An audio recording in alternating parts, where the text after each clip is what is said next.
crazy trades in the NBA to talk about. We got Major League Baseball, and we have a new champion in the NFL. That and more next on Good Sports.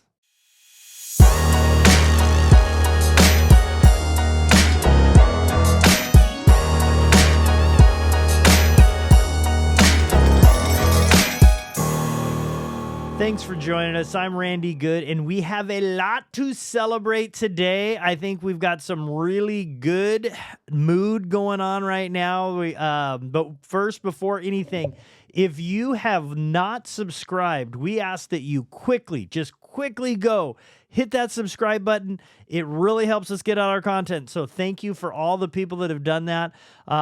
We really appreciate it. But today was a glorious day for a lot of people. Now, I want to say, first of all, before we get into too much, I want to congratulate the Kansas City Chiefs because they have been a really great organization and they have done a really good job. So any critique that I have a little bit later, just remember, I do think they are a classy group of people and they have had a very good run. So congratulations to them. But today is not their day. Today is a day for all people in Philadelphia. I am wearing a jersey to support basically you and Philadelphia, so congratulations there. But Philadelphia today, not only did they hopefully shut a lot of people up, which they really should have, right? Because Nick Sirianni is a great coach. Mm-hmm. And we said that last time. He is a great coach no matter what happened. He just took Andy Reid, who is one of the best coaches of all time, absolutely, and laid the wood to him. Yeah, and I mean that was an absolute throttling. Yeah. Now Kansas City, they did do a good job against your backups, correct, but against starter versus starter, that was one of the biggest beatdowns that I've seen in a long time. Yeah, I think like score-wise, if you just want to go statistically speaking, I think the only other Super Bowl that was a bigger beatdown was Broncos versus Seahawks, which might have been a bigger spread. I don't know if it was, though. Yep. I looked this up. There is a couple games. 49ers beat Denver 52-10 back in the day. Okay, that was 94. That was a throttling. Yeah. But you guys were on pace. It was 24-0. Yeah. And that's when it really mattered. Yeah. And you just that was, they didn't score on the first possession, which the Chiefs started off. The refs started helping a little bit at the beginning of that first possession. That offensive pass interference call was garbage. Yeah. And then there was also a turnover at like the 2-yard line that Hurts threw an interception. And they still got 24. Yeah. I counted 3 of what I would call Chiefs calls. Yeah. Which we've been seeing all season. Which is way less than what we'd normally expect. Yes, it is. It was but there overall were 3 pretty good. calls that were like, that is actually a big call. Yeah. That is way off. Yeah, if anything, this was definitely more Eagles lined as far as the calls go. Like, we got a lot of really important calls. Yeah, but they were more warranted. There was one blatant one. It was like it was their first touchdown in the third quarter. There was a blatant holding, and they didn't call it, and they threw a touchdown. Yeah. I think it's Xavier Worthy. Yes, that's how they scored their touchdown. It was 55 on your team, or it was massive holding, and they didn't get. That's how Patrick Mahomes got on the board. I am going to talk about Patrick Mahomes coming up, so I'm going to have some thoughts on Patrick Mahomes. But okay, but you got thoughts, huh? Yes, I've got thoughts that I've got to share. I've got to get off my chest. But I think that was massively. I'm really curious because the media flips so much. What is going to be the story of what people will say now about Jalen Hurts and Nick Sirianni? I want to know. They're the black sheep of the NFL at this point. Yeah. But I think it's going to change. I'm telling you, it will change. Now that they got that ring, all of a sudden Hurts will be a really good quarterback. All of a sudden, this is my opinion, all of a sudden Nick Sirianni is going to be a really good coach.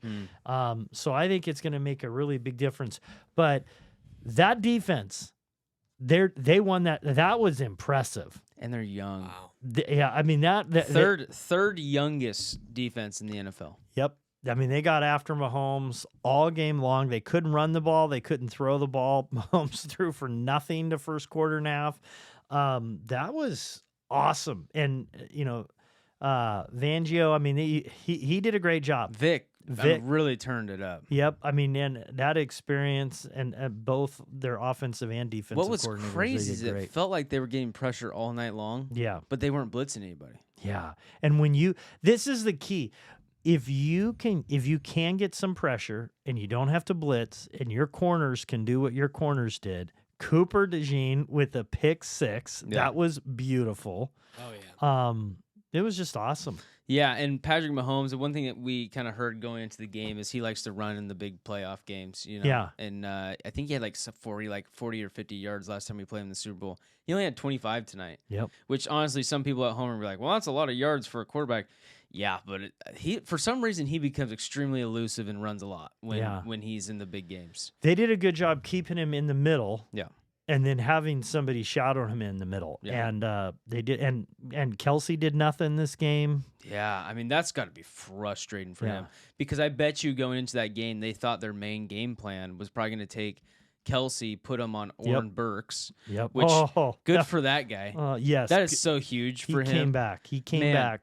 Yeah, complete opposite of what you guys had going on in your linebacker situation over in San Francisco. Oren, who at one point was on our practice squad, Randy. Yeah. He didn't even make our 52-man roster, or 53. Is it 53? Yeah. He didn't even make our 53-man roster.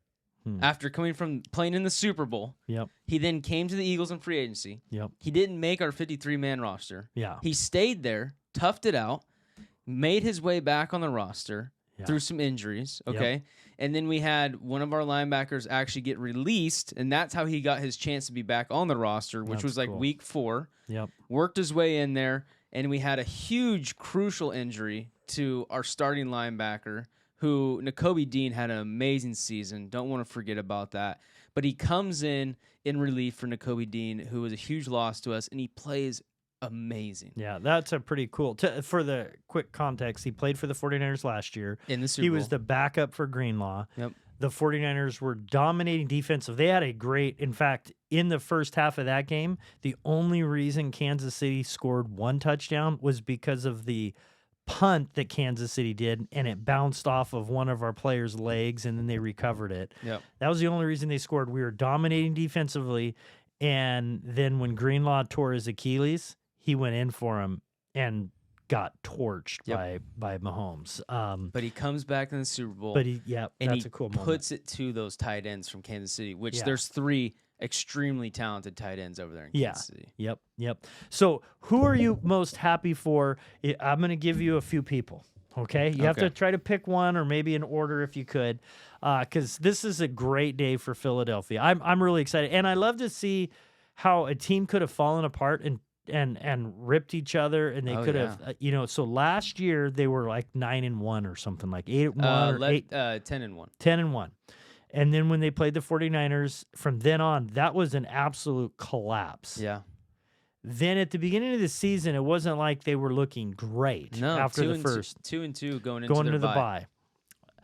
And then they held it together, which is phenomenal. So Nick Sirianni, Jalen Hurts, who's had a lot of, people, naysayers. What about, is it your linebacker who was hurt and came back for this game, Graham? Defensive end, Brandon Graham. Yeah, Graham. I would say and then you have Saquon Barkley. Oh, man. Those are hard ones. There's so many good ones in there. A.J. Brown. This is the thing. A.J. Brown. I've been a Philadelphia Eagles fan since I was 7 years old. You can see the script right there. Yep. I put it up here just to remind people that it's not something new. It's real. Okay. I remember when Brandon Graham was drafted. He's actually the only remaining player from when Andy Reid was a head coach. Let that blow your mind real quick. Okay? He was with Andy Reid? Yes, that is correct. Wow. This is his 15th year in the NFL. Okay. He said before the season, this will be my last year. 15 years in, okay? And when we first drafted him, we thought he was a monumental bust because actually we took him right before the Seattle safety. What was his name? Earl Thomas. Earl Thomas. Yeah, we took him right before Earl Thomas. Oh. In the draft. Oh. And we were like, for the first 3 years of Brandon's career, we're like, man, we really screwed up here. And we were actually drafting pretty poorly at that time. And, we just thought, man, we really screwed up on this Brandon Graham guy. We could have had Earl Thomas. But then Brandon Graham goes on to play 15 years in the NFL. And in the last 10 years of his career, he has almost reached double-digit sacks every year. And he comes into this last year. He had a little bit of a down year the year before. Obviously, our defense kind of tainted the end. I think that's what hurt it a lot. He comes into this last year, and he's like, I'm going to fight back. I'm going to be out there. This is my last year. I want everyone to know I'm not coming back after this year. This is it. And he just was balling out. He had, I think, 5 sacks before he got injured. And this is this guy's 15th year in the league, you know? Yep. And to see him go down in that Rams game, I remember when we came up to the podcast afterwards, after the Rams game, I just was like so crushed for him. Because it's week like 11, and we're like, well, we're not going to get him back. And I was happy to win because it feels good to beat the Rams. But I was sitting there thinking, man, this is a monumental loss for us because he is such a leader on that defense. And to see him injury that he's not supposed to come back from. And actually, it's the exact same injury that Ray Lewis had and came back for his Super Bowl when they won against the 49ers. And they said, thanks for ending. Sorry, my bad. But they said he's not going to come back. They said he won't be ready in time. Because Ray Lewis actually injured his way earlier in the season. They said he's not going to be able to come back. And he fought and he clawed and he kept on telling all the players in the locker room, he said, you just get me to the Super Bowl. And he told people this. He blatantly told people this. You just get me to the Super Bowl. And he comes in and he plays. Now, there's nothing that you can see in the stat sheet that says Brandon Graham was a huge impact for that football team tonight. Except for the inspirational side. But I tell you, I guarantee you, every single one of those players in there, to their heart of hearts, was thinking, we got to get BG back there because he is so liked. He is so loved. He is so cared for by that football frame. Do you think he'll come back? No, absolutely not. This is his last ride. I think he's going to ride into the sunset, just like Ray Lewis did for that year. He's going to ride into the sunset, and he's going to enjoy an amazing career after football because he is going to be a commentator. I guarantee it. So would you put him number one? Are you the happiest for him? Yes. Yeah. Because he never once ever stopped being a Philadelphia guy. You know, when we talk about Philadelphia and people say, well, it's the city of brotherly love, but I never really felt love there, right? I will say this. Philadelphia is a hard city. It is a tough city. It is a city where you're going to find a lot of human beings who will not handle things in a very polite and calm manner, okay? But I'll say this. Jason Kelsey, when he retired, said something along the lines of, if you work your absolute tail off and you give your heart to this city, they will love you forever. And I can tell you, Brandon Graham in 15 years has done nothing but give his heart to that city. And I guarantee no matter where he goes, he'll never buy another drink or food in his life in Philadelphia. Because that's how much they love and care for that guy. That's cool. Yep, I'm happy for them. I would say number 2, I'd probably put Nick Sirianni in there.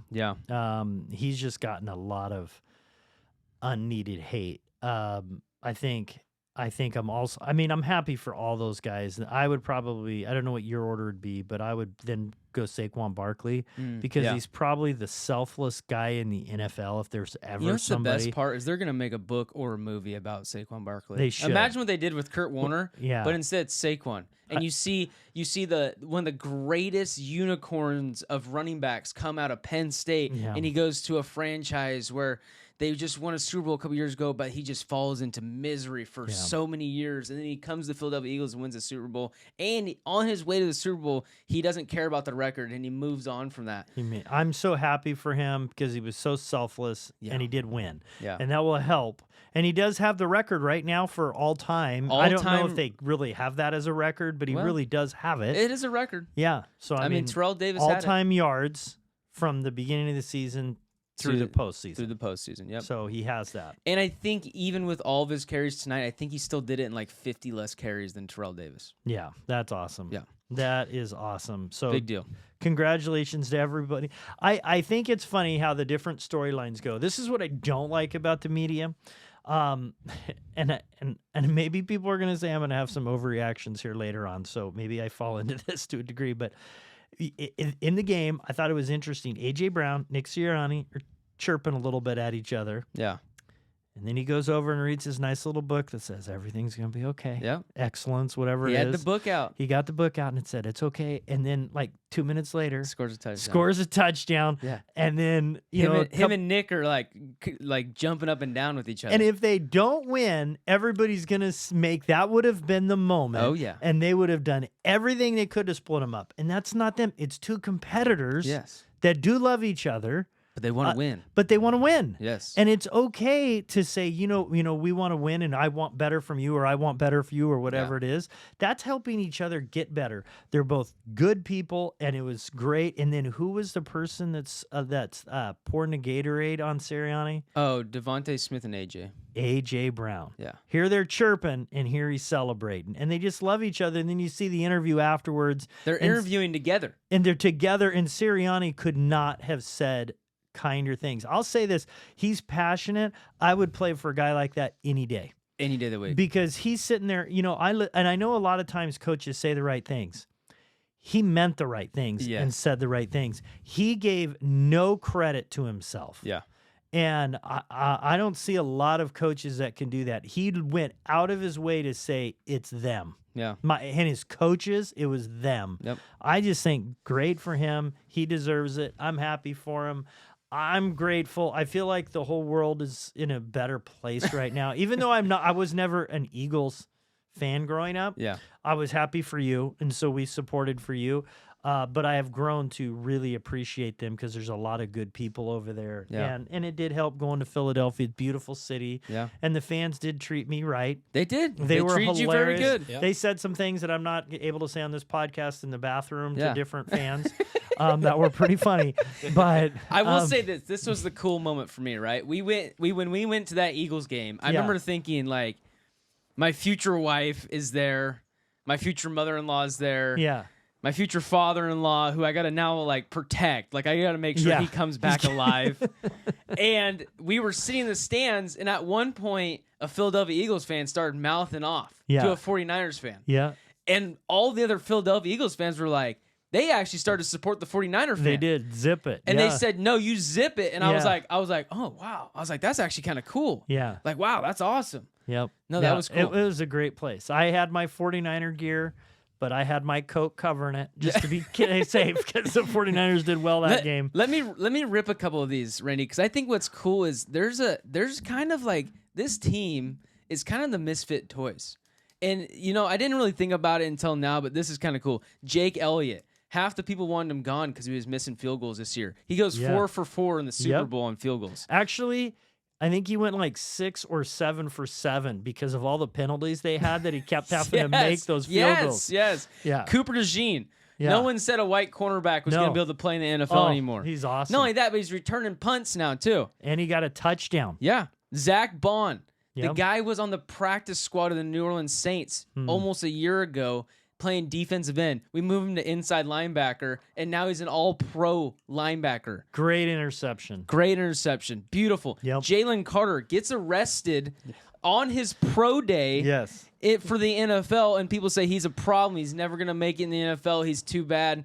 And he's one of the best talents in the world. We take him because we have a great system in Philadelphia to be able to support players like that. And he comes in the Super Bowl, and people are like fearing him. They're like triple teaming him the whole entire time. He's nuts. Nolan Smith Jr., out of Georgia as well. Everyone said he was too small to play defensive end. He's now one of our best defensive ends on our team now. He Yep. plays like the most reps. Yep. Isaiah Rodgers, he got in trouble for a gambling suspension. We actually traded for him, let him sit on the team for a whole year on the roster to not play, and then brought him in this year, and he played major role in this team. Avonte Maddox used to be our starting slot corner. The guy actually got removed because Cooper DeJean came in, but he stayed on the team. He stayed fearless, and he had a huge play today where he knocked down a ball on a 4th down. Man, I'm just Quinyon Mitchell. Some of these guys. He's are a shutdown corner. Yes. He's going against the best receivers, and he is phenomenal. Yep, we already talked about Brandon Graham. There's Jeremiah Trotter Jr., who his dad, the Axeman, was on our team the last time we went to the Super Bowl in 2004, I think it was. Jalix Hunt, we took him in the 3rd round this year. He's also one of our best defensive end now. He was a safety in college, and now he's playing defensive end. Did he get a sack today? He had half a sack. A half a sack, Half a and then sack. you had Sweat had 2.5 sacks. Yep.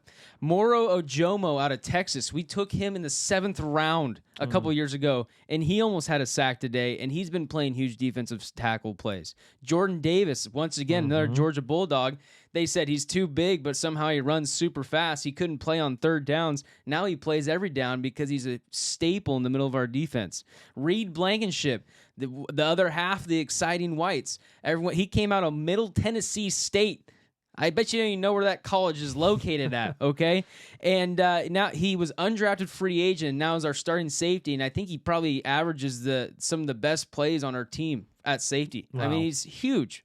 Big player for us. C.J. Gardner-Johnson. He was with the Eagles, went to the Super Bowl. Then he left and said he hated Philadelphia. And then he came back a year later and said, actually, I love it here and I never want to leave again. And the city loves him. And he runs his mouth all day long. But we love that because we're Philadelphia people. And he plays huge for us. He had like 8 interceptions this year. Milton Williams, we might lose him in free agency, but he was one of the most slept-on defensive tackles in the league. He played his butt off today, had 2 sacks.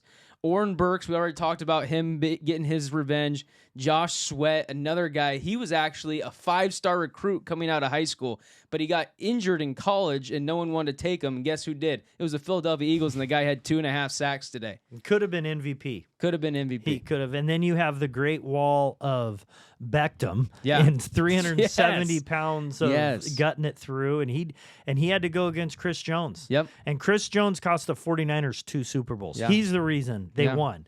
And he did great. I didn't even get into any of the offensive players. That No. was really just the defensive players. How much longer do you think Lane Johnson plays? He actually said he wants to play another 2 to 3. He is awesome. Yeah. He's just a guarantee over there.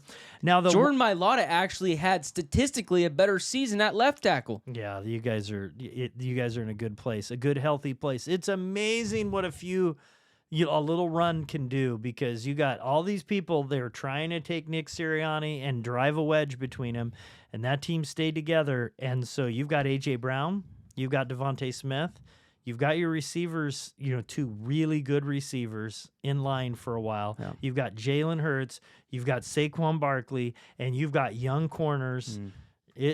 What's going to suck is there is a bevy of talent on this football team.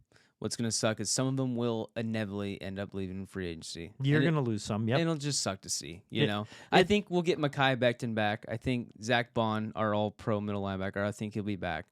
But I would imagine we're going to lose Milton Williams, which really sucks because I've really liked him for a long time. And I think we'll lose Josh Sweat as well. There is somebody I feel bad for in Philadelphia. I actually feel bad. Yeah, I do feel bad for him Jason as well. Kelce. Yeah. Man, that's got to suck. Jason Kelce, he can't say anything. It's like he almost needs some therapy right now. Oh, he needs to go talk to somebody, because if you're just a real person, I guarantee you, loves his old teammates. Yeah. And he wants for them to do well. Yeah. But as a human being, you can't help after you've given everything. I know he won a championship, so that's good that he's got that.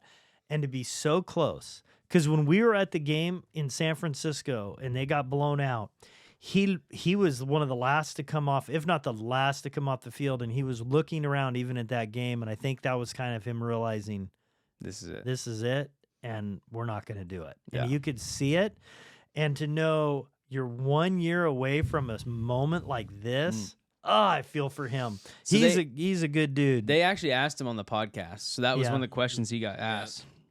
Is would he accept a Super Bowl ring? Because a lot of times when NFL teams wins the Super Bowl, they can give out so many rings to players who aren't on the team anymore, but are still influential to the team. Oh, The Chiefs gave some to like the cheerleaders 2 years ago. Yeah. So like Harold Carmichael, which is one of our he was a wide receiver in like the 70s. Okay. He still gets a Super Bowl ring like every time we win, because he still comes to the facility like once a week and he talks to the players and stuff so like he's that. a part of the program. And they asked him if Jason would want to get one of those Super Bowl rings, and he's like, no. No. He's like, but I did lose my other Super Bowl ring in a bad of chili, and I'd like to get a new one of those.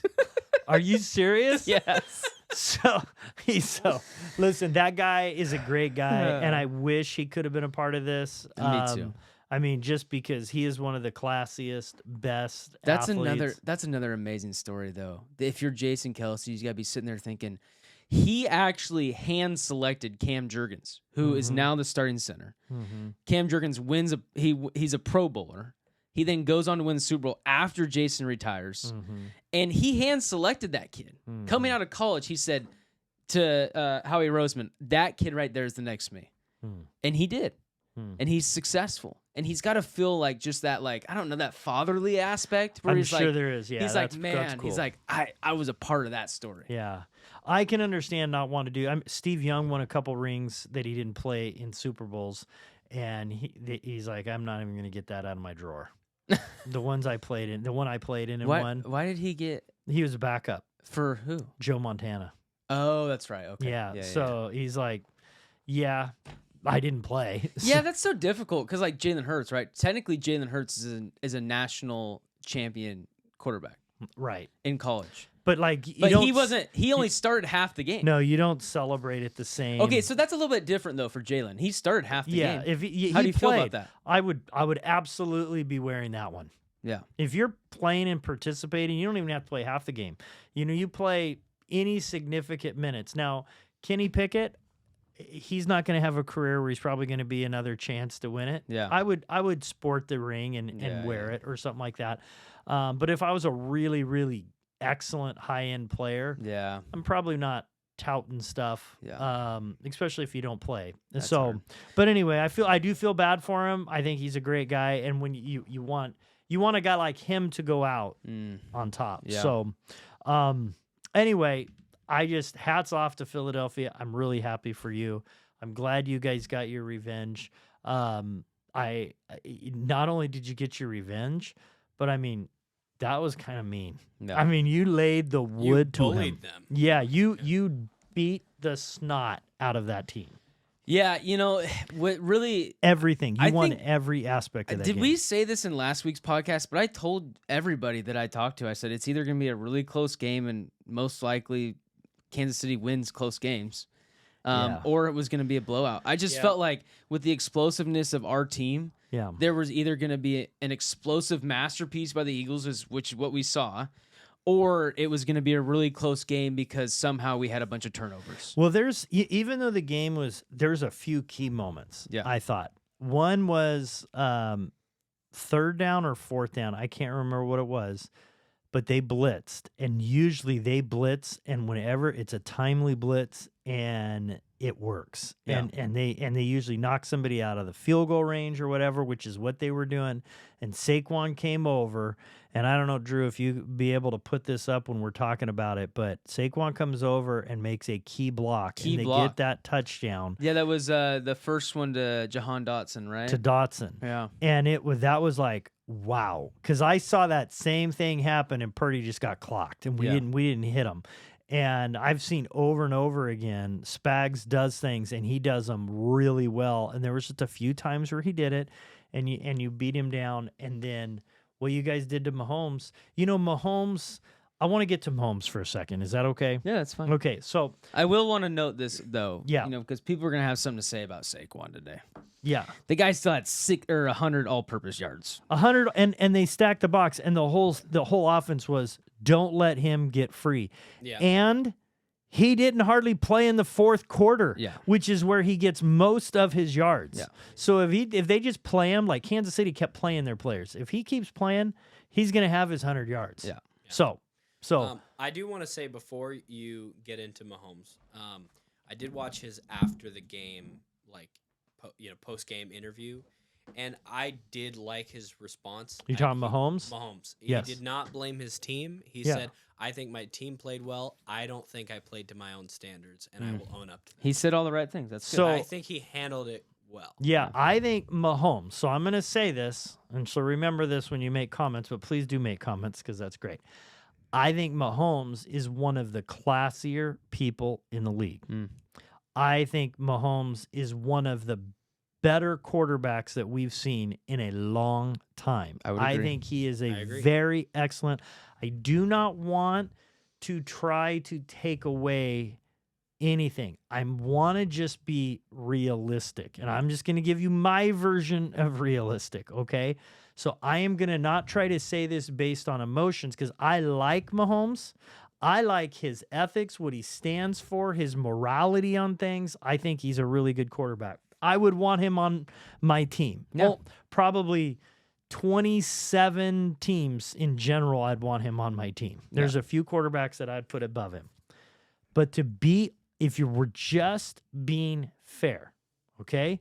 At halftime of the game, I looked this up, okay? When people are trying to talk about him being possibly the Nick Wrights of the world, the best quarterback of all time, I think is absolute crap. That's just my opinion. Okay, I think he's really good. So don't hear me that I'm saying he's bad. But here's what he's done. He was outplayed in the Super Bowl by Jalen Hurts when he beat Jalen Hurts. Then he was outplayed by Jalen Hurts again in the Super Bowl. So you're talking all time. The all times are not outplayed very often or barely. Especially in the big game. In the big game. He was outplayed by Brock Purdy in the Super Bowl last year. He did nothing in the first half. Nothing. Okay. It wasn't until the 49ers lost 3 or 4 starters on defense that he started doing something in the Super Bowl. Okay. He had the same stats against the one that they rip all the time, Jimmy Garoppolo, in the Super Bowl until his 170-yard play to Tyreek Hill, which had a ton of holding plays on that they didn't call. Okay. Against in the AFC Championship game last year, to go to the Super Bowl against the Ravens, they punted every time in the second half. They never scored once, and it wasn't because Zay Flowers, so when he's sitting off to the side, fumbles at the 1-inch line, they end up going to the Super Bowl, okay? In this game, the first 9 possessions, they never made it to the 50-yard line. Now, I'm not saying this is obviously not all Patrick Mahomes' fault. It's a team game. Yeah. Okay.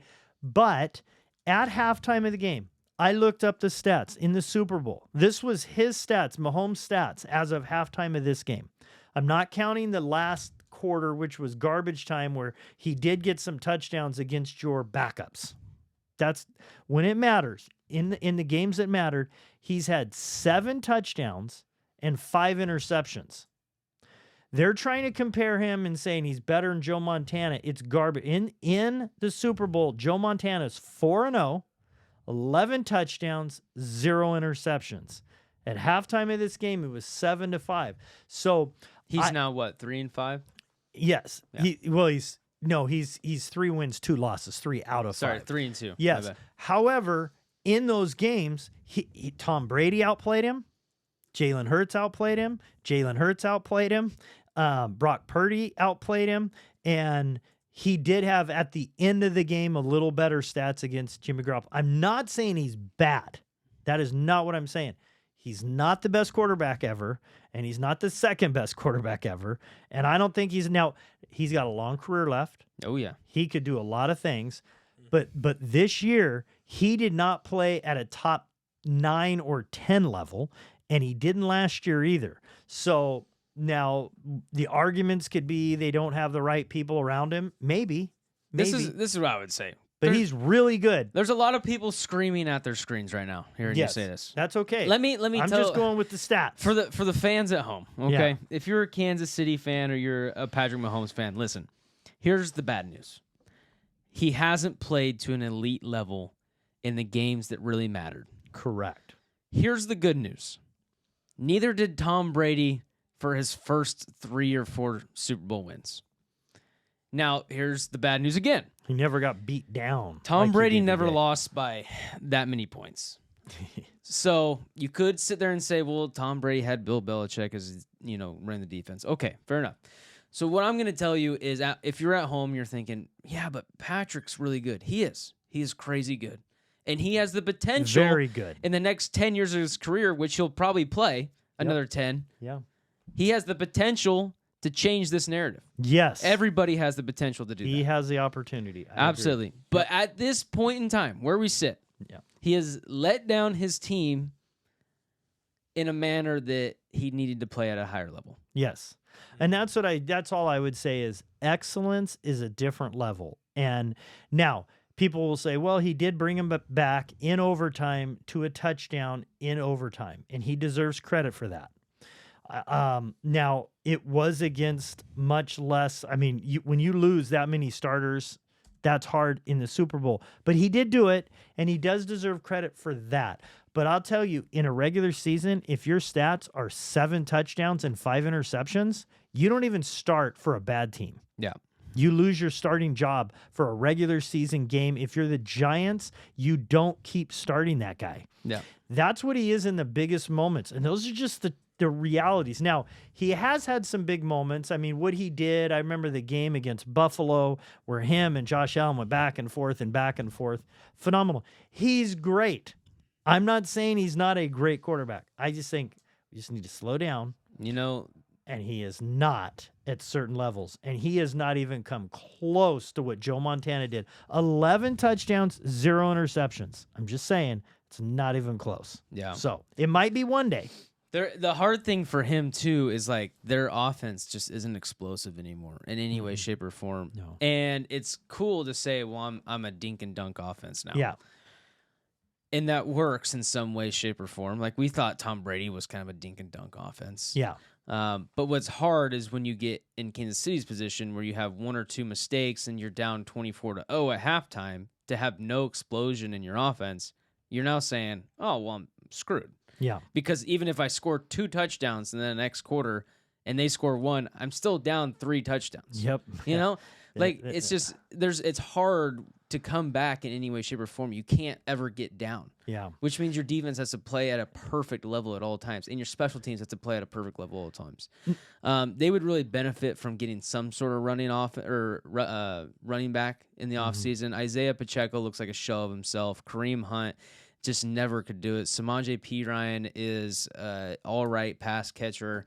Their running back room is just not elite. Rice coming back will help them. But both these teams, outside of Rice and a couple players, they were pretty healthy. Yeah. I mean, I think Rice would be a big deal for him. Yeah. Xavier Worthy, year 2, will probably be a lot better. Yes. And I don't think they really need much more than that, to be honest with you. No. As far as pass catchers, I think Rice and Xavier Worthy is enough, only because they have 3 very talented tight ends. Yeah. So I think that's probably enough. I think if they can get someone on the as far as a running back would be good. And then obviously Joe Tooney moved from guard to tackle because their tackle was not playing well. They need to get a tackle in the offseason as well. So if they could shore up their offensive line and get a running back, I think they would benefit immensely. I would just like to see. I sound like I don't. I like Mahomes. I would just like to see him in the Super Bowl if he is that guy that we want to talk about. I want to see him have a great game. Now, he does have 10 touchdowns to 5 interceptions because in garbage time he got 3. Yeah, I just don't think that like anyone's ever going to look back at 257, 3 touchdowns, 2 interceptions and say, wow, that was quite their performance. And at the end of the day, like 257 yards is no slouch of a game, but no one's going to look at 3 touchdowns and 2 interceptions and be like, wow, that's really good.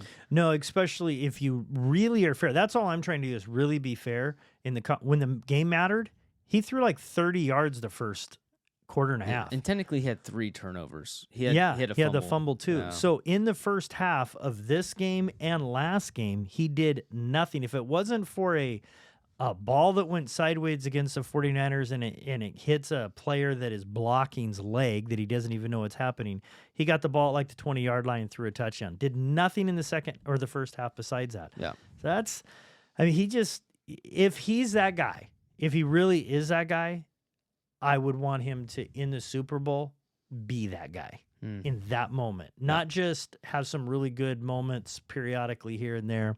I'd like to see more. So, but he is a classy guy. Andy Reid is a great coach. He says all the right things. They do all the right things, but the Eagles, this is your day. Now, you are somebody that grew up, and at one point you decided the Eagles are your team, right? Yeah. And you have watched, and you've had some really good seasons, and you have gone to some games. You've never actually seen them live win once. Nope, not once. But you have gone through some really hard moments and some really good moments. What is it like to go through this situation and go watch like we did downstairs, when we're watching in the living room and we're watching things and you're getting to see this and you have a whole bunch of people around you supporting your team and your team throttles the Chiefs. What was it like for you? Well, it was good in the fact that, like, at first I kind of felt like a lot of pressure. Yes. You know, like, because everybody's staring. Because I'm standing there and everyone's like, okay, is he happy about that play? Yeah. Is he sad about that play? Is he excited about that play? And I'm like, I don't know. Like, I'm okay. You know? So I felt like there was a lot of pressure. The good news is, like I told Grace, I was like, the best part about it is, like, my heart was racing in the first half. Yes. Or like the first quarter, my heart was racing. And as soon as we were up 17-0, I was like, my heart rate just started to drop. And I was like, from there, like, my heart never got back up. Yeah. And I just told Grace, I said, honestly, it was so good because I could have been just so stressed out that whole entire game. But instead, I got to just relax and enjoy football. Yeah. And I said, that felt good. Yes. That felt really good. Yep. I will say this. So this is kind of a cool story. I told this to Grace last time we won this, or last time we went to the Super Bowl when we lost. I told Grace this, and I don't know how many people really know this, but I told the people on our trip when we went and got ice cream afterwards. But the only time the Eagles won the Super Bowl was in 2017. I was a freshman in college. I had no money to my name, so I was working at this little shop right next to the college. I was trying to pay off my tuition while going full-time to school. So I was working 40 hours a week and going to school full-time. And so the Super Bowl's in February. It's near my birthday. And I was working at this shop, and they scheduled me to work on the Super Bowl. And my Eagles were in the Super Bowl, and I was so excited. So I called my boss. I said, hey, is there any way that I could just not work on Sunday? And he's like, there's only 2 other people who could possibly cover for you, and they already said they're going to be out of town. So I ended up working the night that we won the Super Bowl. Couldn't watch it. This is before they had pirated systems. Okay. Not that I've ever used those. Right. If you're listening. So Don't use.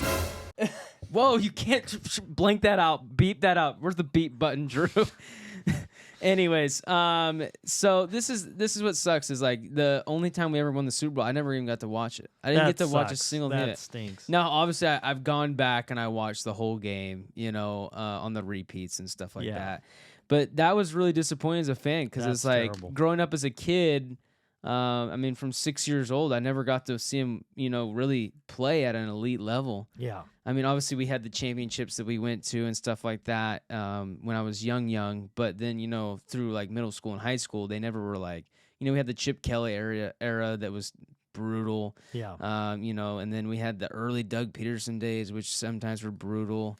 Anyways, it was just there was a lot that went on for a long time, and then just having to miss watching them in the Super Bowl in 2017. It's such a historic game too. And then so the first time I ever got to witness them play live in the Super Bowl was when we lost to Kansas City. I'm like, this is crushing, man. Like this sucks.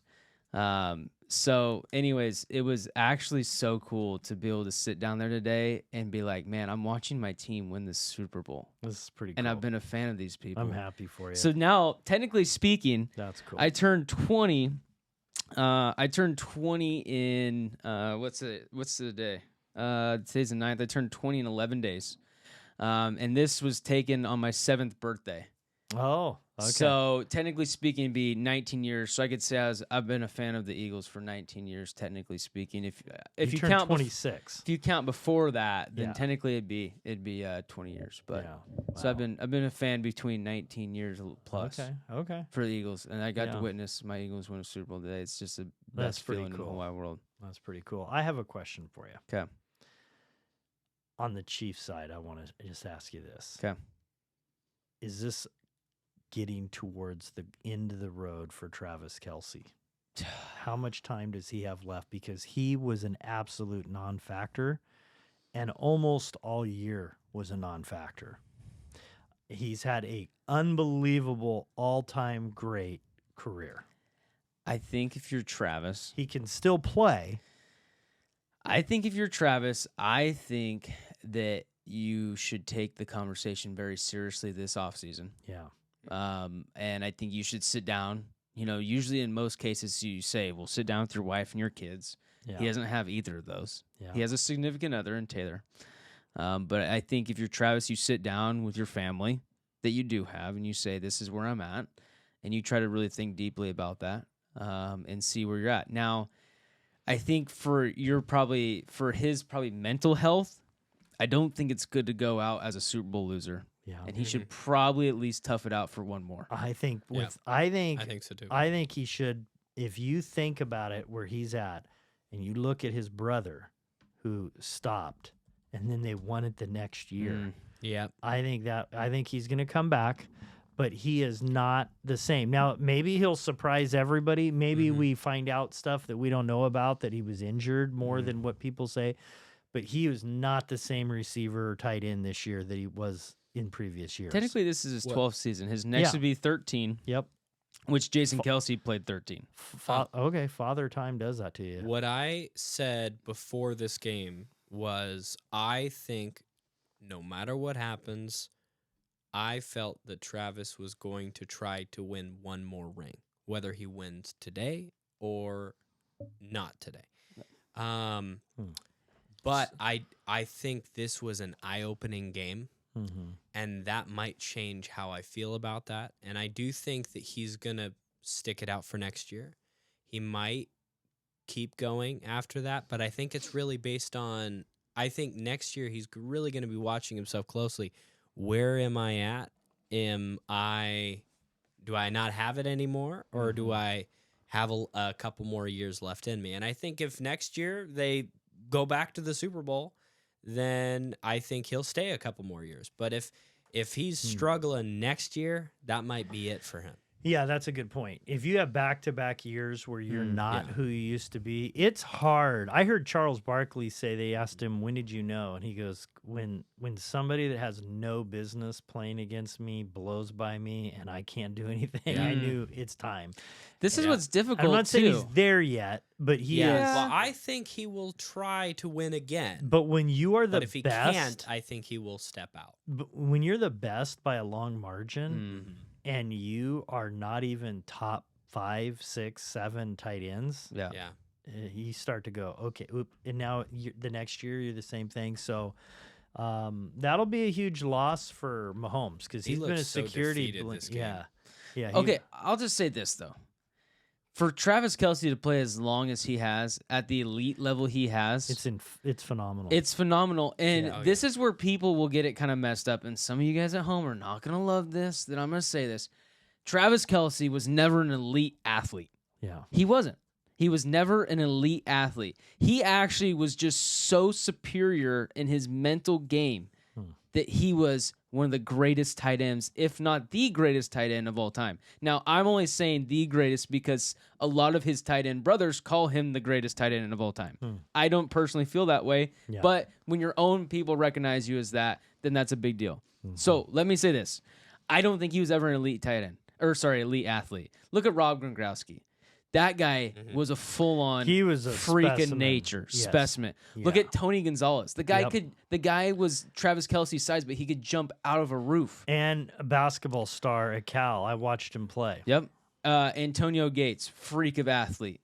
Okay. Shannon Sharp, freak athlete. Yep. Now, let me say, so like Tony Gonzalez, people say, well, the only way Travis could catch up with Tony Gonzalez if he played another 5 more seasons. Well, yeah, because Tony Gonzalez played 17 seasons. But when you're a freak athlete, it's easier to extend your career because you get smarter as you play. Right. And you're already a freak, so being a little less of a freak isn't as impactful. Now you have someone like Travis who is so smart. So smart. Yep. But at this point, he wasn't already an elite athlete, and now he's a little bit less, right? Yeah. It's going to be harder and harder for him to do things that he did before. Yeah. Not that he can't. Yeah. I'm just saying Travis Kelsey would not be able to play at a high level for 5 more seasons. No. It's not going to happen. No. I mean, Father Time does it.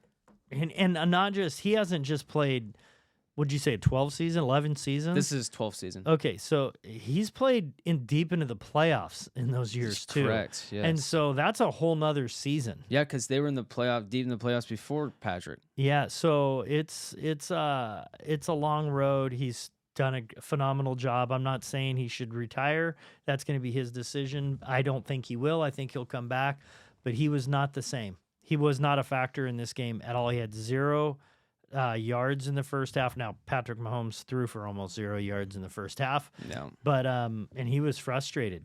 Now it wasn't the same. So it'll be interesting. It'll also be interesting to see how long Andy Reid goes. Yeah. Yeah. I think this is a game that will, in a lot of ways, cause questions to be asked as to how much legs this team has in this dynasty era that they've been in.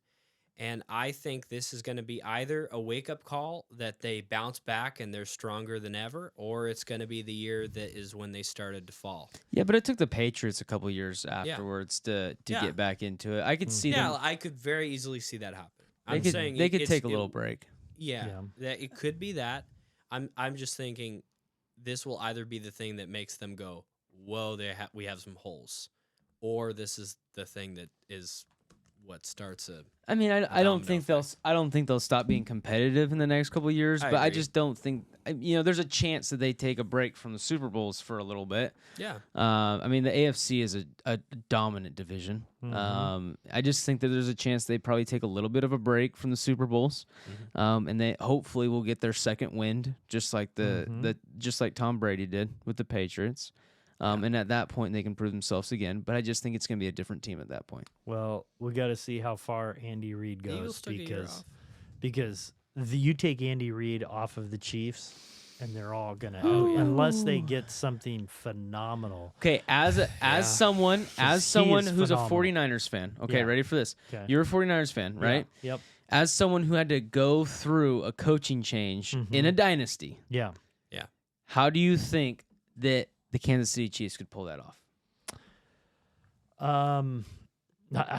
There is no way to replicate the same leadership.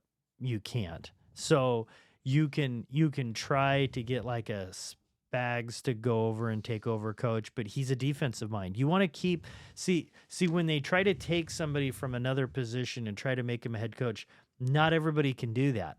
And it's just like Lane Johnson. Lane Johnson is one of the best right tackles of all time, right? Oh, yeah, he's definitely up there. Okay, that means from an offensive lineman standpoint, he's as good as you can get. So could he be an athletic guard or a left tackle? Maybe, but why would you change him when he's the best at a position? You keep the best at that position if you can. Yeah. And you build around these other things. And so Spags is a great defensive coach. Could he be a head coach? Maybe. But let him stay in his wheelhouse and pay him as much as you can. So you're not going to find another Andy Reid. That's just the reality. You will not find.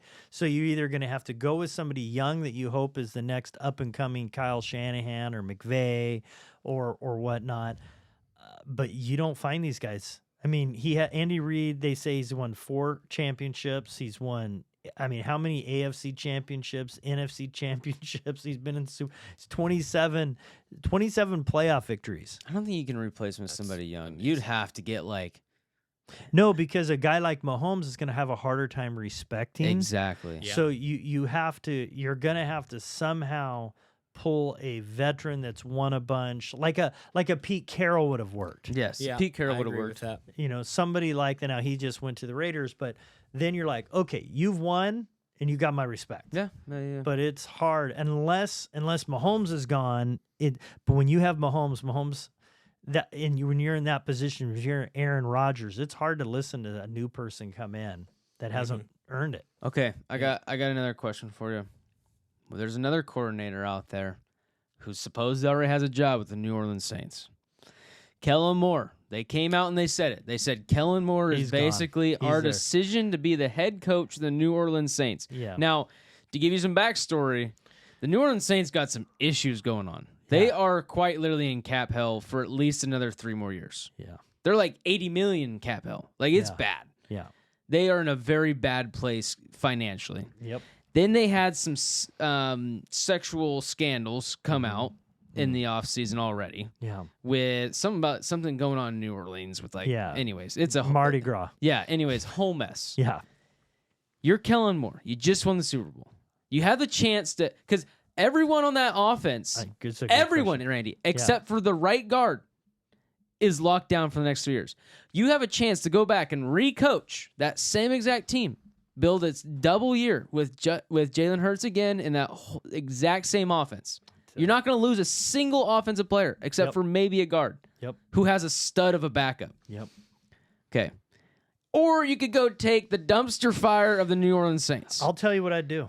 You want to know what I'd do? What? If I was Moore, I would go right back. Because you see where Sirianni was talking about him? Yeah. He was begging him basically to stay, but he knows he's gone. This is what's beautiful if you're him in the NFL. They have a cap for the players. They don't have a cap for coaches. Yes. So if I'm Moore, I go and say, Sirianni, this is you what I have want. one chance. I'm about to sign a 5-year, $70 million No, it's contract. not that much. Whatever it is. Coaches get like $6 million. I'm just saying, whatever it is. Yeah. You go and you say, I'm not needing you to match that, There's no cap either. but I want you, you need to go to the boss, man, Yeah. Sirianni, Yeah. and say, give me within 85% of that, Yeah. something close. And I stay put right where I'm at. Yes. You do not have the pressure. Sirianni is on a totally different, spotlight Yeah. than you are as an offensive coordinator. And you have an A.J. Brown. You have a Saquon Barkley. You have one of the literally have better the GMs, A right? Or if potential not of the not best. losing any players in the offseason. And you can stay put. The spotlight, because this is what's going to happen. He's going to go there, and he's going to be gone in 3 years. And guaranteed. He's gone. Guaranteed. So I stay put. I write it because Philly is good enough where they could be back next year. Yes. And I stay put and I say, I would rather take 85 cents on the dollar and not have the spotlight. The pressures that Nick Sirianni has is not even close to what Moore has. Imagine It's not even close. The Eagles could not even make it to the Super Bowl next year, and I guarantee he'll get a better coaching position next year than he would this year. Yep. And so anyway, I know people always like to move up. Offensive coordinator, you have Lane Johnson, you have A.J. Brown, you have Devontae Smith, you have Jalen Hurts, and you have Saquon Barkley. And it doesn't matter who else you have. I would stay. 80 cents, 85 cents on the dollar, I stay. And I would use that as my ploy. Say, listen, pay that extra money. Listen, I stay. I'm just going to do it. 1 second. Kellen Moore, if you're out there today and you're drinking a bottle of champagne, Don't sign and that a contract cigar, yet. do not sign that contract, because guess what, big boy? There is a lot better positions out there. And this is me. This is me, Trent, your friend. Okay, we're just having a conversation, a little casual conversation on the internet, okay? And I want you to know that there's better things out there for you. And one of them wears number 26, and he wants to rush for 2,000 yards again next year. And the other one wears number 1, and he wants to pass for another 5,000 yards next year, okay? And I guarantee you that beautiful coaching position that you'll get next year after you win another Super Bowl, or at least make it to the playoffs, is going to be way better than the dumpster fire they have down there in New Orleans. And part of me, yes, is selfish. I don't want to see you leave, buddy. But other part of me says, I also don't want to see you go to another place and just lose your job in the next couple of years. Anyways, Well, that's my ploy. so here is I don't know if that worked. So New Orleans started off 2-0, Yeah. and then were horrible from then on. Horrible. Okay, so here's their cap situation. They are $52 million over the projected 2025 cap. Okay, so they Where are they spending this money on? and they're terrible. So you got a terrible team. You won't last. Now you think you're gonna last. We're trying to help. Let us help you, right? You're not gonna last. I don't care who you are. If your roster stinks, you can make the best X's and O's and say, I'm going to do this. My first year coaching, Trent, I was coaching basketball and I got asked to coach, and I went to this basketball and I had all these plays drawn out, and I said, I'm going to have the best young team ever. I went to the first day of practice and I love those kids. Wonderful kids. They were terrible. And that's just the truth. They were not ready. Okay. And I looked around and I said, I took everything, and I had spent all this time. I took literally everything that I had and I threw it away. Yeah. And I said, I got to start with ground zero. Yeah. And so We gotta learn to you tie have our to shoes. sometimes be realistic and just say, what do we have? And this is what's going to happen. You're going to go there. You're going to get humiliated. You're going to have hate mail at you 2 years in, 2.5 years in. You're going to be gone. And then you're going to be, okay, well, maybe I can be a coordinator because I think I can at least do that again. And you're going to be where? No, because guess what? That's what happened to Chip Kelly. Listen, Kellen, if you want a fast track back to college football, you're gonna get one. Listen, look what happened to Chip Kelly. Yes, you'll either go to college or you might get a coordinator job with like the Giants, and then you'll be ran out of there, and they're thinking, okay, he's used to be. Yeah. Or you can be a today irrelevant and stay and get paid. Stay. Let us help me help you. It's just Help a me bad help you. decision to leave. It is. I know that there's always. always greener pastures, and you're going to do this and that and all that, but I mean, if you're okay, if let's just say you're going to have Derek Carr. Let's just say so if you're that'll be Kellen good. Moore, what do you have to look forward to? You don't have a quarterback. Getting canned in about 2 years. 'cause Your that's running what's gonna back. happen. Your running back is ancient. Yes. And he doesn't run the ball well. He just he catches the ball very well. He doesn't run the ball well. Nope. Your best wide receiver is a walking concussion protocol. Yeah. Nope. I mean, what do you have to look forward for over there? Yeah. The hybrid quarterback who also plays tight end? Yeah. I mean, there's just nothing. Yeah. Even their defense has nothing to look forward to. They don't even have one player on their defense where you're like, wow, that cat right there. Cat right there. No, they don't. Listen, Joe Horn, he isn't walking through those doors. No. Drew Brees, he ain't walking through those doors anymore. No. They've got a much less team right now. So anyway, he's a big boy. He's going to make his decisions. Everybody wants to move on to greener pastures unless you're burnt out of those players and you kind of need a fresh start. You know, we don't know that, but that seems insane because Jalen Hurts doesn't seem like a hard guy to please. Now, to make him smile is a hard thing, but he seems like a really good guy. Saquon Barkley might be the human being of the year. Yeah. So Seriously. he's on your offense. A.J. Brown, I don't know that he gives you much of a bad time. He just reads a lot. Yeah. You know, so The guy just reads books. Yeah, so I don't hear much from, Devontae Smith. That guy's got to be just a big chiller. I don't know. Anyway, so it is crazy how like right now that this is gone the way it's gone, everybody's going to be saying what a hero Saquon Barkley is for sacrificing his MVP chances and the record because he got the Super Bowl win. Yeah. But if he didn't close, people would have been like, the headlines would have been, was it worth it?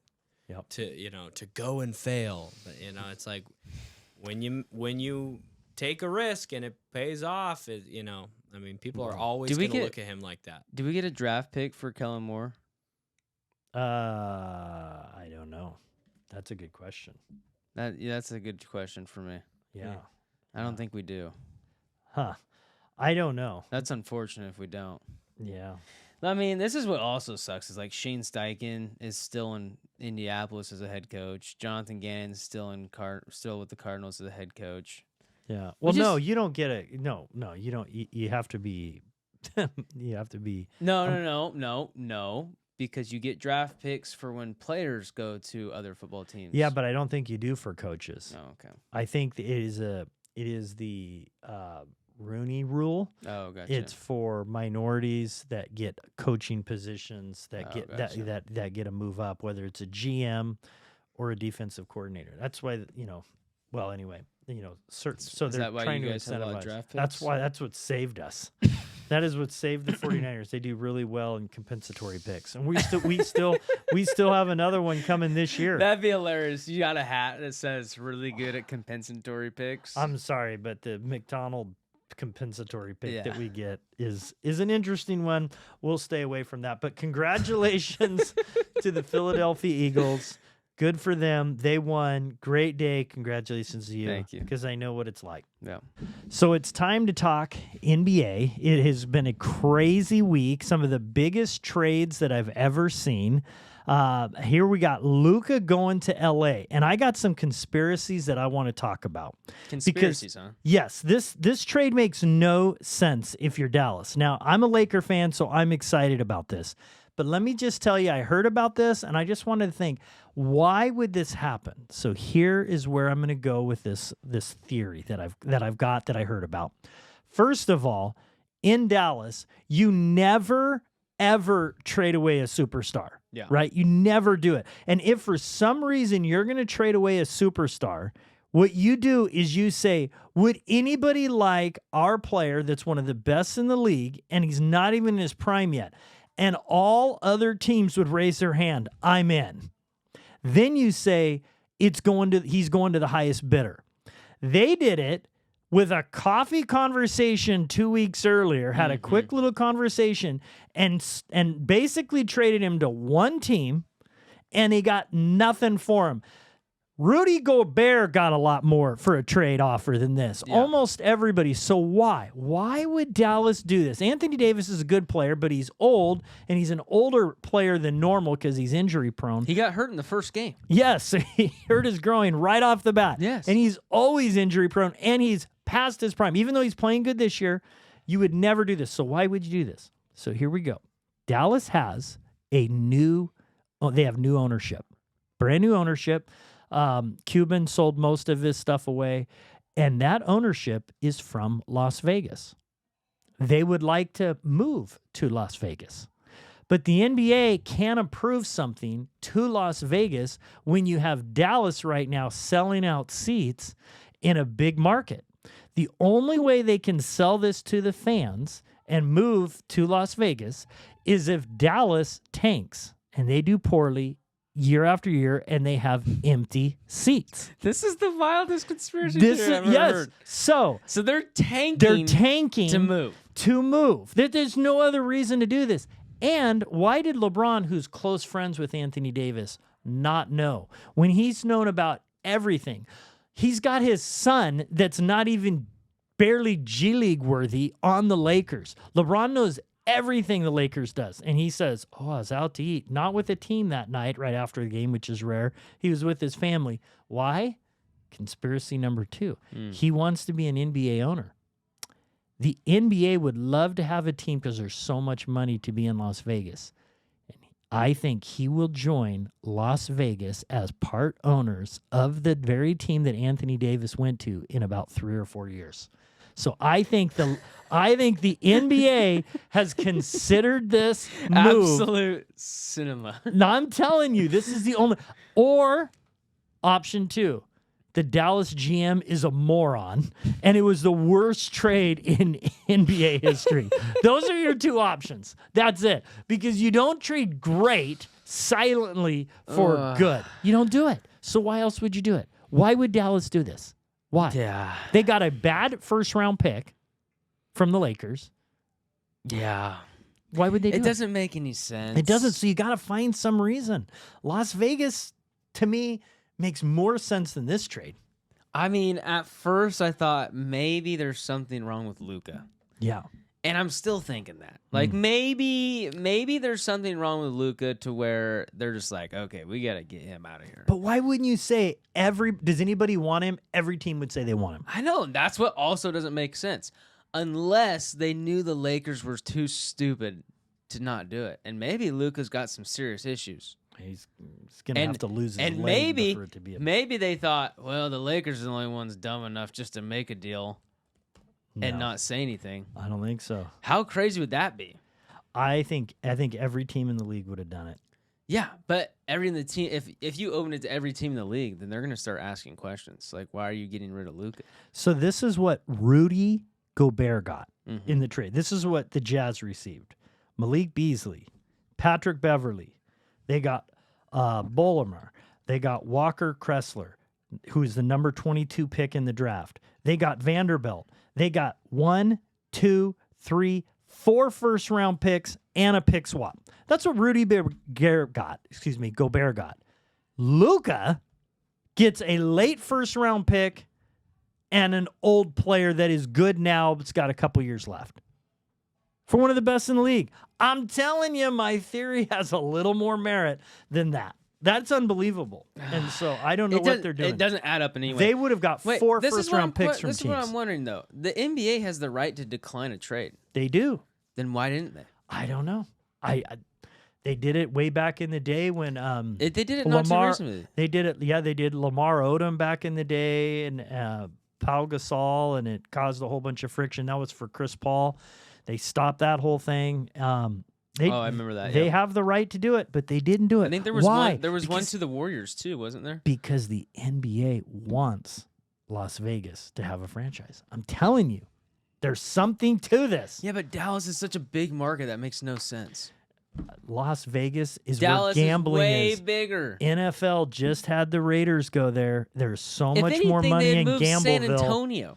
Well, yeah, but San Antonio now's got Wemby, so he's there for a while. So anyway, that's just a thought. It could happen. There's so many other franchises you'd move to Vegas. Remember this, and we'll come back in 5 years and see if it happens. Okay. Oh, goodness. All right. So the Lakers did. It's starting to sound like Alex Jones on this podcast. The Lakers did just have a trade rescinded, but they rescinded it. Yeah. Which I'm actually glad, because I'm worried about Williams. He's injury prone. He's only played Mark 80. Williams. Yeah, Mark Williams only played 84 games in 3 seasons. He has a lot of potential, and they did need a center, but that trade was Yeah, rescinded. but Dolan Connect's good. He's a great young player. They did it just simply because they needed a center, and he has potential. But I think it'll actually be good for the Lakers. I don't know if they had, if they made an excuse, or if there's something really wrong with Williams. But he's been out for a long time. I'm just so surprised too to see like Marcus Smart still moving around. That guy, I think he's still one of the top tier point guards in the league. I don't And he know plays. He plays both ends too. Yeah, he plays both ends very well. He's still kind of moving around. Brandon Ingram and Kelly Olynyk. Kelly Olynyk.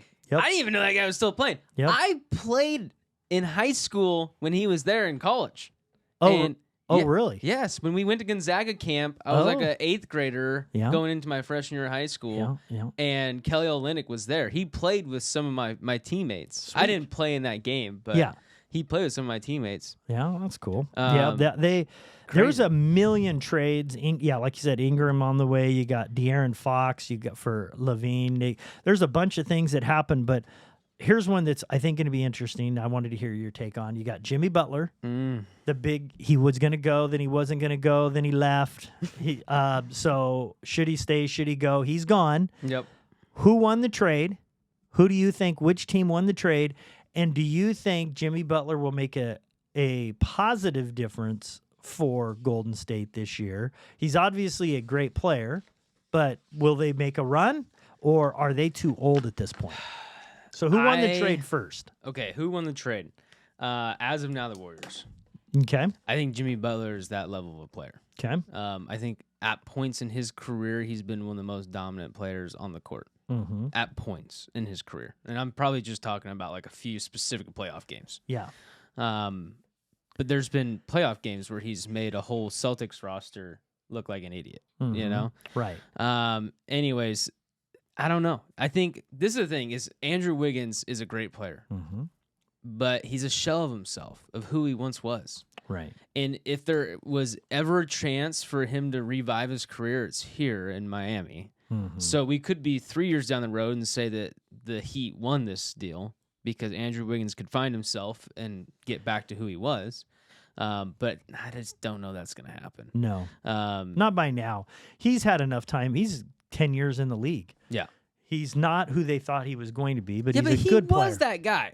At first, though, when he came out, they said he's the next LeBron. Yeah, but I'm talking about when he was first with the Warriors. He was that guy. Yeah, he became a good player. There's a reason why he got the Supermax at one point. He was a good player. Well, he didn't get a Supermax necessarily, but he got the big 5-year contract. Yeah, he's a good player. Jimmy Butler, I just see the Warriors, and I wonder if they're needing youth or not. They got a great player for that's the problem. They're for not the short term. They're not going to win anything until they get like an actual big player. Yeah, I don't think they're going to win playing small ball anymore. No. I think there's too many bigs that are just too dominant at this point. You know what I'm saying? Like before the Wembianas, this was a possibility. Do you think? But there's too many Wembianas out there. Do you think Jimmy Butler and Steph Green? Are they going to work together? How long do you think that'll work before it blows up? I give it a week. Okay. I give it a week. I think they'll love each other, to be honest, this year. It's unfortunate that their trade deadline wasn't longer because they could have gotten rid of Draymond and found somebody else. Yeah. Man, I mean, this is the thing. Those It's are not going to work. 2 alphas. You're talking about the Jimmy Butler, the guy that literally asked to play on the second team because he wanted to show how many points he could score on the first team players when he was with Minnesota. Okay? You're talking about that Jimmy Butler. He's my still that goodness. guy. Yeah. He might not be at that level anymore, but he still thinks in his heart of hearts he's that guy. What do you think goes through him psychologically? Because I think he had mentally cashed it in. I mean, he still plays and he's a competitor, but he went from Miami to the discouragement to like a rebirth. How long do you think that'll last for him? I don't know. He's going to be playing at a high level. I don't know. For Jimmy, I think he just feels like he has to be at the top of the ladder, like full competitiveness at all times. Yeah. I don't think there's much of like a stop-start with him, you know? It's going to depend on how the Warriors are playing. You know, if the Warriors want to go play softball, I don't think he'll last very long. Yeah. I think that was one of the things he loved about Miami is they're a very aggressive basketball team. You know, they play strong defense, and then they put the points up to win. Yeah. You know? Well, we'll see. I think he and Green are going to like each other in the short term. Oh, in the short and term, rub sure. each other. I don't think that's a long-term decision. I like you in the short term, but if we went on vacation together, I'd probably not want to see you. No, after you'd that. want to. No, I'm pretty much somebody you'd want to be around all the time. I'm a pretty big deal. So, all right. So one thing that was crazy with this whole trade stuff. Okay, is all these things that happened. Almost a lot of teams made deals. Right at the end here. Do draft picks matter anymore? During this short period of time, there were of the trades that were made, I counted up, and I this is pretty close, if not exactly right. Teams gave away 40 draft picks in the last week. 40. So do they matter anymore? Because they're just thrown in. It's like, take this player and 2 second-round picks or 3 first-round picks. Do they matter anymore? No. I don't think they do either. This is the problem. Is if you're picking top 3, top 5 maybe, you might be able to get some sort of work out of those players in the first year. Yep. And by the third year, they might be half decent. Right. But look at a lot of the players now. No one comes in and just balls out anymore. Like Wembanyama is a freak of nature, right? Very few players. He's not the norm, and he was the first overall pick. Yep. He's not the norm, and he's not really playing at an elite level yet. Yeah. I think we've seen the start of Wembanyama. I think he can play at a much higher level. Yeah. So this is the problem. You could give up 3 first-rounders and have greatness now, and then somehow you could just keep on giving up first-rounders and keep finding greatness like some people do. I think you got 3 first-round picks for the average team. Don't get 1 great player. Yeah. And maybe 5 first-round picks. They don't get 1 great player. They might get 2 serviceable players out of 5 first-round picks. Yeah. And so, no, I don't think they're of value anymore. In the NFL, look at it's different. Luka and Jalen Brunson. Mm-hmm. Both great players. Homegrown on that Dallas Mavericks team. Yep. They drafted them. They did it the right way. Until now. Yep. It still doesn't matter. It doesn't. You know, like they did the right thing. Yeah. They went through the draft. They got the homegrown talent. And what they do? They just draft or traded it away. Yeah. Because it doesn't matter. It literally doesn't matter. I'm so grateful that LA got him. I'm so grateful. Yeah. Well, let's talk about baseball. I just want to quickly go over this with baseball because they just have had, as their off seasons continued, I think they say the winners right now, Juan Soto to the Mets. The Dodgers keep doing really well. Who's going to beat the Roki Dodgers? Sasaki. Randy? They win the World Series, and then they get the pitching phenom. It just doesn't and then they get other players, too. I just don't see it happening. Who's going to beat them? Unless the whole team gets injured. No, and they didn't even have one of their ace pitchers because he was hurt, Kershaw. Yeah. And so they might get him back. So, yeah, it's crazy. One of the things they talked about between the Yankees, the Mets, and the Dodgers, they're all the ones spending the money. Yeah. And a huge problem baseball has right now is spending, and there's no cap. And Yep. because there's no cap, you have a whole bunch of teams that are saving money and they don't buy any, and they're terrible every year. And then you have the few that do. And finally, there is some pressure out there right now. And the commissioner is being, Rob Manford, he's getting email after email. And people are saying we might need to do something. So we'll see in the CBA as that ends, not this season, but the end of next year, if they actually do something about it. But I think they have to make some changes. Yeah. Otherwise, baseball, the overall fan group is going to stay in the same situation forever. Our local Mariner team has never even seen a World Series. Yeah. I mean, if they watch it on TV, they can see a World Series. But they've never even been to one, let alone win one. Yeah. So, we need parity. And I think they've got to do something about the spending. It's got to be equal. Well, it's just the thing that makes no sense is we're going to go around here and we're going to ask people to build a team, Yeah. right? Yep. But there's no way to do it when you have the Dodgers who are like, well, we'll pay you $3 million for the first 10 years of your contract, and then we'll give you $2.8 billion. Yeah. Like, They do. this is the thing. The NFL just does it right. Yeah. I don't know why the NBA and the MLB just can't get on board. The NFL does it right. I think they are guaranteed to change things now. Yeah. They see it. And Well, look at the Eagles. Like Howie Roseman's known for doing like cap gymnastics. Yeah. And people are like, that's what makes him elite, is Yep. he can do things with the cap that no one else can do. And it's not as simple as saying, okay, 2 + 4 for the next 10 times 12 equals this. That's not that simple. What Howie's doing is he's doing expectations of contracts throughout many, many years and cap gains within those years, the projected cap gains, and he's making these players' contracts work for years to come. Yep. Okay? So it's actually a skill that he's doing, and not every NFL team can do it, No. which makes it even more a part of the football game, Right. right? And you have the NBA where it just doesn't matter. They're just going to pay him. Well, They'll just pay. I mean, look at the Warriors. They just did it because they knew they were going to get a championship out of it. so I just got out of this. I got to get back into it. So you've got total payroll, New York Mets, 2025. This is according to Spotrac.com. $302 million. Oh, That's what's right now on the payroll, and this How is do not they make finalized for the $302 Mets. million? That's for the Mets, okay? You know who's at the bottom of the list? Mariners. Miami. Oh, Now they're short, and it has not been completed. They're at $43 million. Okay, so you've got this is just Seattle is at $140 million. So if you're Seattle, who's never just a casual $260 million. It's 260 more or 160 more million dollars. So more than twice as much. Yeah. The Mets are paying. Just Juan Soto alone is making more money than the bottom number that you said in a year. Yep. The Dodgers are also $300 million. One player. Yeah. Philadelphia is $279. Then if you do the same thing and you look in football, everybody's spending the same amount of money. Yeah. You have to spend a minimum amount, and you can't spend over a certain amount, and therefore you have more parity. And so anyway, I mean, there's still obviously going to be some good teams if you draft well and whatnot.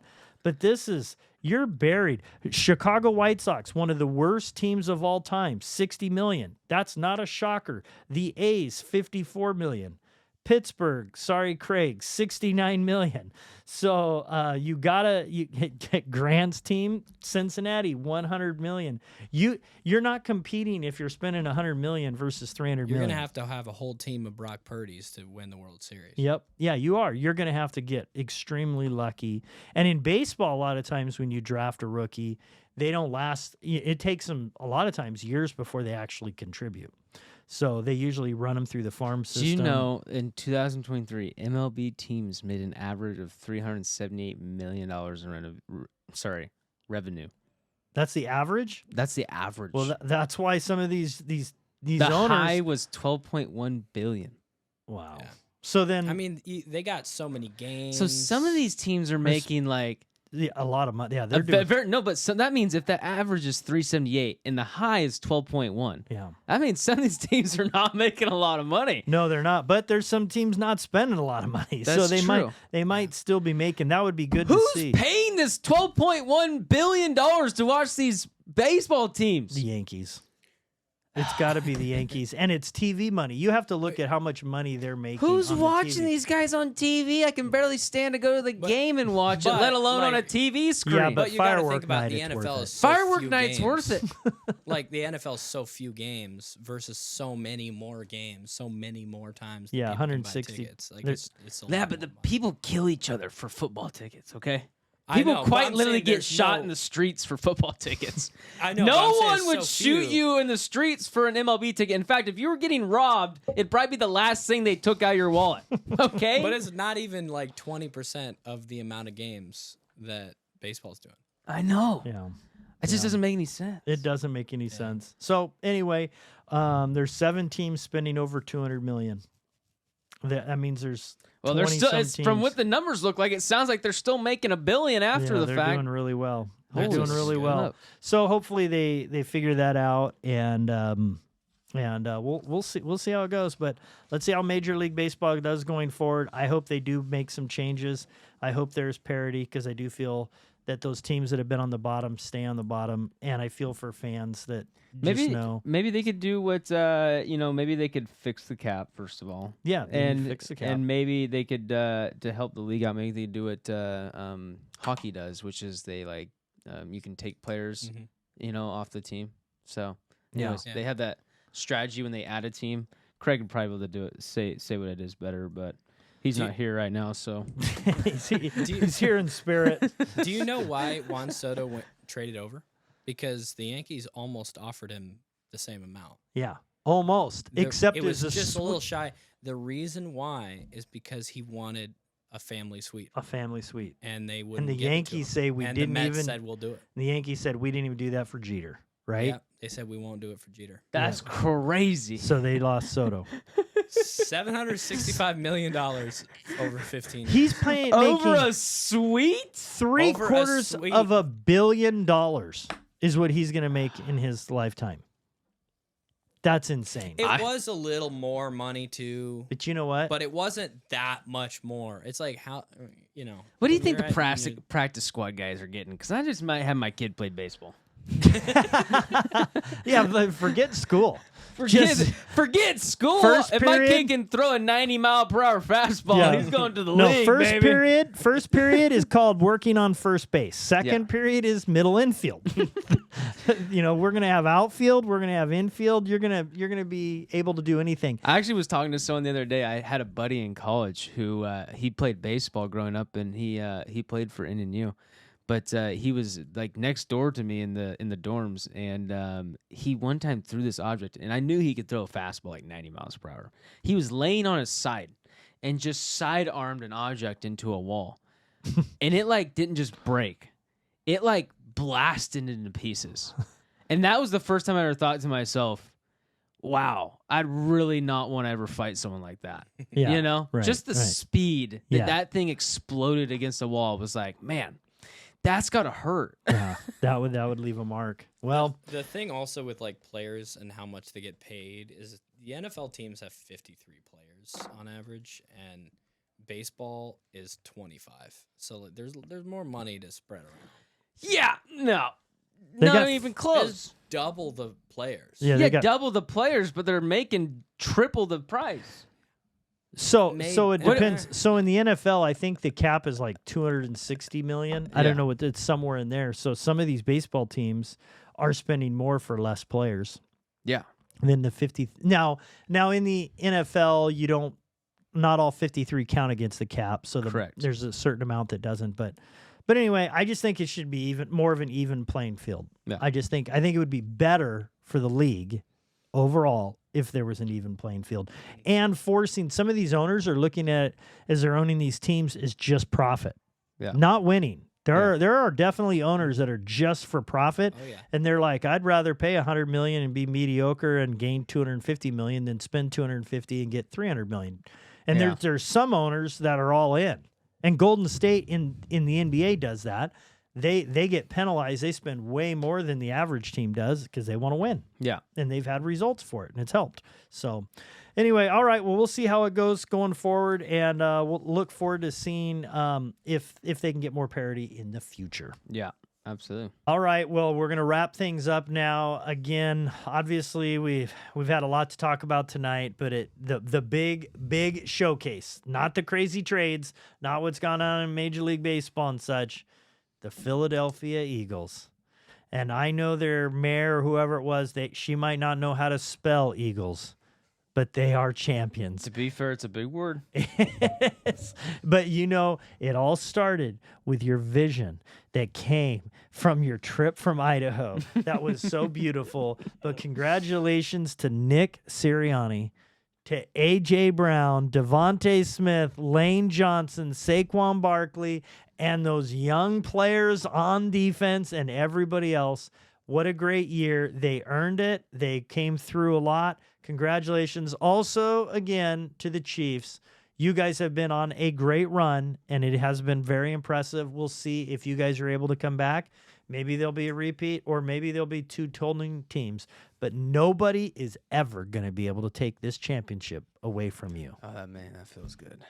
Congratulations. Go Birds. I so hope I can experience next year what you're experiencing right here, right now. Congratulations, Philly. Grease them poles. Hey, thanks for watching the clip. I hope you enjoyed it. Please hit the subscribe button. It helps us get out our content, and you'll get everything new that comes out with us. Thanks again.